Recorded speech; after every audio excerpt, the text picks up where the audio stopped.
ఊపిరాడని లోయలో ఇరుక్కుపోయా, బయటికి రావాలని ప్రయత్నిస్తున్నావా? తమ్ముడు చెల్లి సహోదరులారా, ఎవరు ఊపిరాడని లోయలో ఇరుక్కుపోయారు?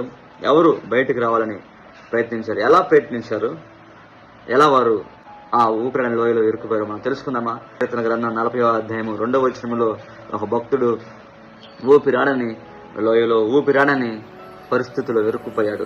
ఆ పరిస్థితుల్లో నుంచి మాట్లాడుతున్నాడు. నాశనకరమైన గుంటల నుండి, జగటగల దొంగ ఊబులుండి ఆయన నన్ను పైకెత్తినాడు. తమ్ముడు చెల్లి సహోదరులారా, ఎలాంటి పరిస్థితులు ఇరుక్కుపోయాడంట? నాశనకరమైన గుంటలో ఇరుక్కుపోయాడంట. జగటగల దొంగ ఊబిలో ఇరుక్కుపోయాడంట.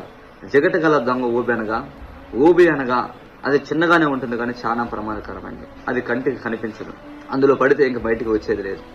అందులో పడితే క్షణము ఆ మనిషి ప్రాణము లోపలికి వెళ్ళిపోతుంది. క్షణము ఆ ప్రాణము ఇంకా మనకు కనిపించదు. క్షణము ఆ ప్రాణం పోతున్న భీతి బహు భయంకరంగా ఉంటుంది. అలాంటి దొంగ ఊబి ఒక పాపము. ఆ పాపము మనల్ని లోయలో పడేస్తుంది. ఇంకా అది నాశనకరమైన దొంగ ఊబి, దొంగ గుంట, దొంగ లోయ. అది కంటికి కనిపించని నాశనకరమైనది.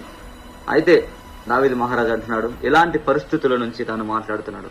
క్షణం తను ప్రాణం పోతున్నప్పుడు, క్షణం తనకు ఊపిరాడని పరిస్థితులు ఉన్నప్పుడు దేవుడు నన్ను రక్షించాడు, నన్ను విడిపించాడు, నన్ను లేవనెత్తాడు, పడిపోయిన నా బ్రతుకుని పైకి లేవనెత్తాడు అని దేవుడిని గొప్ప చేస్తున్నాడు. తమ్ముడు చెల్లి సహోదరు, ఈరోజు మరి దావీదు వలె నువ్వు ఏదో ఒక పాపంలో ఇరుక్కుపోవచ్చు.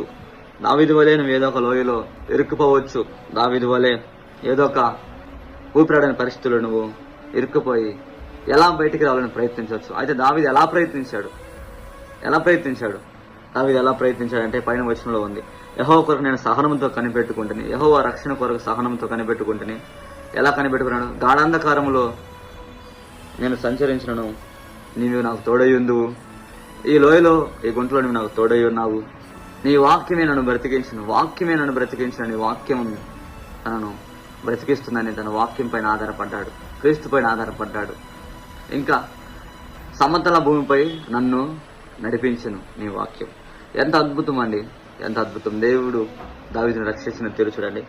ఇంకేమంటున్నాడు? కీర్తనల 121లో 1వ వచనంలో అంటున్నాడు, కొండల తట్టు నా కనులు ఎత్తుచున్నాను, నాకు సహాయం ఎక్కడి నుంచి వచ్చున్నాను? నేను నీ తట్టు ఎత్తుచున్నాను, నేను ఇక్కడ లోయలో ఉన్నాను, నువ్వు నా పైన ఉన్నావు, నేను నీ వైపు నా చేతులు ఎత్తుచున్నాను, నాకు సహాయం చేయి అని తన సహనంతో కనిపెట్టుకుంటే దేవుడు దావీదుని రక్షించి నిలబెట్టాడంట. ఈరోజు దేవుడు నిన్ను రక్షించి నిలబెట్టే దేవుడుగా ఉన్నాడు.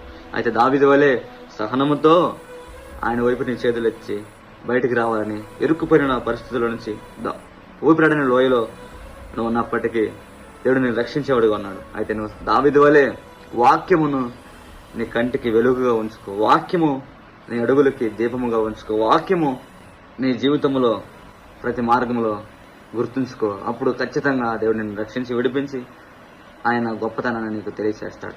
దావీదు ఏ రీతిగా దేవుని గొప్పతనం తెలియజేస్తున్నాడు, ఒకరోజు నువ్వు కానీ అలానే తెలియజేయడానికి దేవుడు సిద్ధ